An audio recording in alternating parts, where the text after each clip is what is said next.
Cardiovascular disease is the leading cause of death in the United States, claiming more lives than all forms of cancer combined, and afflicting a staggering 11.5% of people aged 18 and over. Its cause? Atherosclerosis, which is the buildup of plaque and other particulates within arteries. This disease results in increased risk of blockage in blood flow, instigating a variety of issues ranging from heart attacks to strokes, which are collectively what we call the cardiovascular diseases. Plaque is naturally created over time as minerals dissolved within blood get caught along the arterial walls. Usually it will dissolve and disappear. However, if there is an excess amount of minerals like cholesterol and calcium, dissolution may prove difficult, and plaque may rapidly develop, hardening arteries and constricting blood flow. Luckily, there is a solution to all this: Angioplasty stenting. This is a treatment process which places a metal mesh in the vessel at the site of constriction to maintain an open vessel. The stent ensures that the vessel does not collapse and elutes drugs which stabilize the region, allowing plaque to dissolve over time. Angioplasty stenting, however, can induce restenosis while the endothelium surrounding the stent is healing over it. When restenosis occurs, cells grow through the stent and can cause the vessel to narrow once more.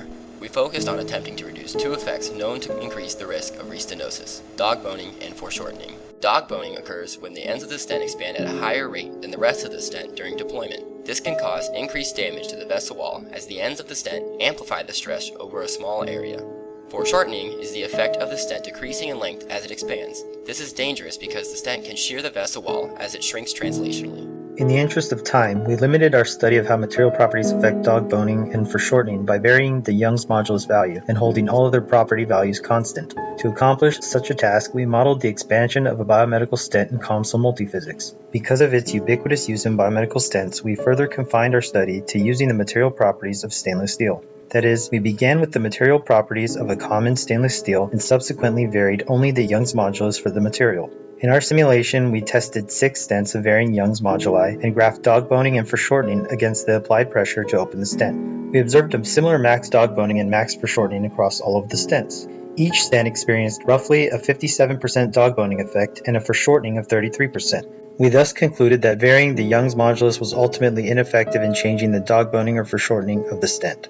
Unfortunately, our study of the effects of material stiffness on dogboning and foreshortening did not lead to any groundbreaking discoveries. However, it is good to know that if you want to address the issues of dogboning and foreshortening in a new stent design, you likely won't be limited by the material stiffness.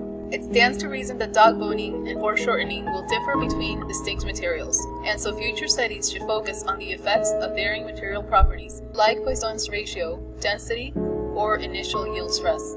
Determining an ideal material for preventing restenosis will make angioplasty stenting not only more effective but also safer and more reliable. It is important, thus, that we understand the biomechanics behind these issues, as it can give light to innovative new solutions in curing such prevalent diseases as cardiovascular disease.